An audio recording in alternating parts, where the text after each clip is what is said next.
If you were a bratwurst, would you eat yourself? That's an amazing question. Well, I'm not very good at drawing or painting or sculpting things, so I rather um, work on a preset surface like a model which has a certain shape. So I'm not good at creating something new from scratch.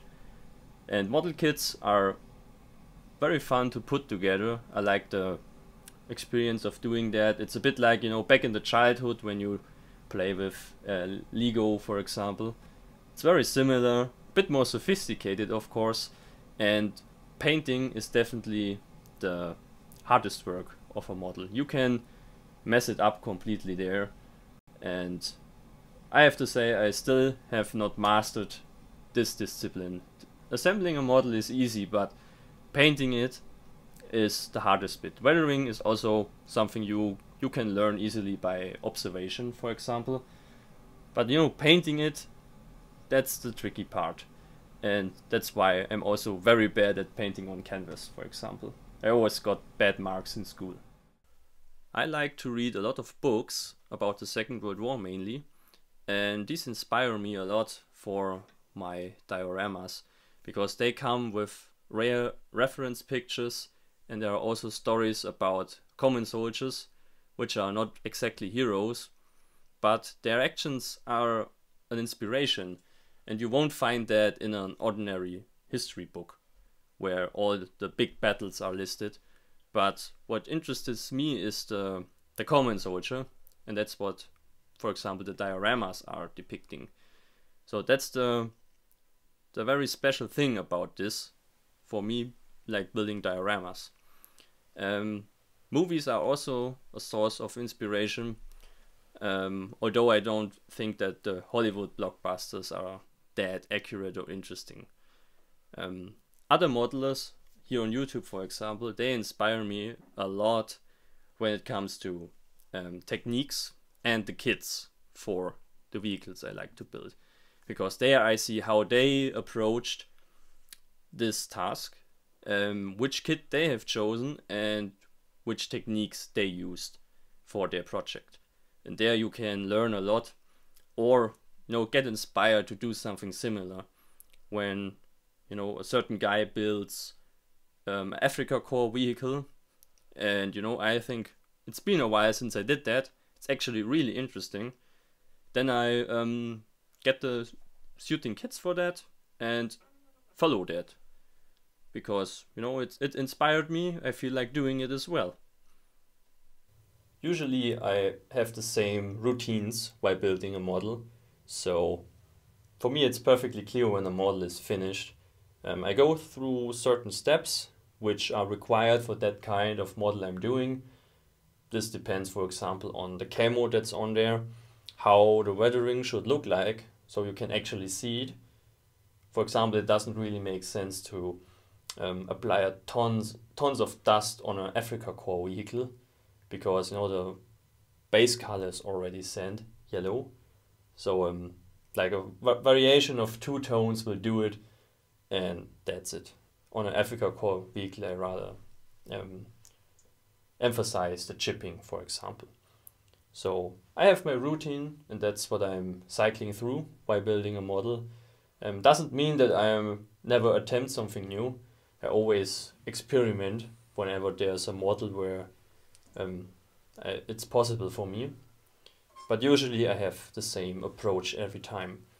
When I look at my collection, which is pretty big by the way, there's of course a desire to refurbish some models which are of course outdated, but I'm also interested in seeing the progress I made in the meantime. When I look at the models I made 5 or 6 years ago where I did not have an airbrush, there's a huge leap, of course. I won't take the model and strip the paint and redo it. I rather leave it as it is, because when I build a model, I want the whole process. I want to, unwrap it, the new kit. I want to assemble it, paint it, weather it.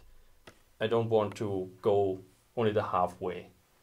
So whenever there's a restoration project for me, I get a new kit and do that. And then I have an even better comparison when the new model is finished between the old model and the new one, how my abilities changed. But after all, I have to say it doesn't really matter to me because it's a hobby. I'm not a professional. I just do this for my own pleasure. And if I can see an improvement, that's perfectly fine for me. I don't have to, I'm not competing with myself all the time. Well, in my opinion, having a good rest is very important. So on the weekend, I usually go to my parents' place for model building, which relaxes me.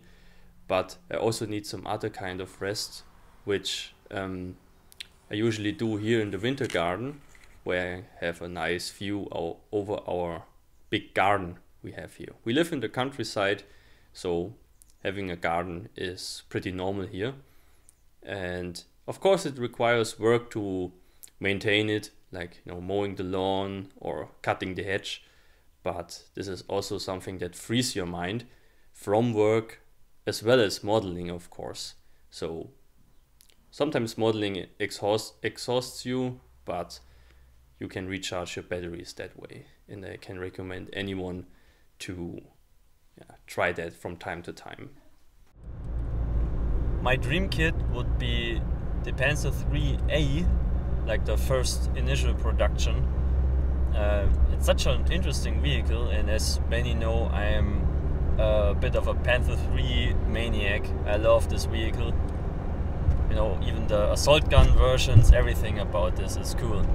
So that would be awesome. And as far as I know, there's only a resin kit of the A version available. And I was very pleased to hear that MiniArt released the B, C and D version of the tank. So maybe they will pull out an A version as well at some point. That would be my greatest pleasure to build such a tank. It's very unusual, very crude looking, and I think it would complete my collection of Panther 3s at some point. I really hope there will be a plastic injection kit available at some point. I receive a lot of messages from other modelers on YouTube, for example, where they are saying that their hobby is going to die because not enough young fellows join it anymore. It became unpopular. All the shops are closing down, and they are afraid that one day there won't be any modelers left. I don't think this is true. From my experience, I can tell you that a lot of young guys message me and ask for tips, for help, or guys who built models in their youth and they are now 30 or 40 or 50 years old, and they watch our videos and they become interested in taking up the hobby again. So I think a lot of guys are still around who are willing to join this and enjoy the hobby. And if you take a look at all the kits that are out there and the amount of kits which are released every year, I think the manufacturers actually increased their sales of kits. So all this tragedy about the hobby is going to die, I don't think it's true. There might be a change. Of course, like 40 years ago it was mainly for kids or adults, but nowadays it's not really for kids anymore. The model kits became more complex, of course, and are very expensive. So the new target group changed.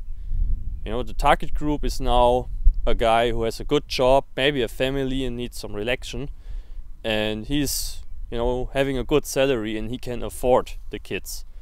So there's no need for those cheap Hello kits or FX kits like 40 years ago, which you paid from your little money you got from your parents. I think that's basically the only thing that changed. So just because there are no young fellows in the hobby, or fewer than they used to be, doesn't mean that the hobby is going to die. It's just more older people doing it and starting the hobby at a later age. That's at least my impression. If you were a bratwurst, would you eat yourself? That's an amazing question. I think definitely yes, just look at me. No, I'm very hard to resist, and my question is, would you eat me if I were a bratwurst?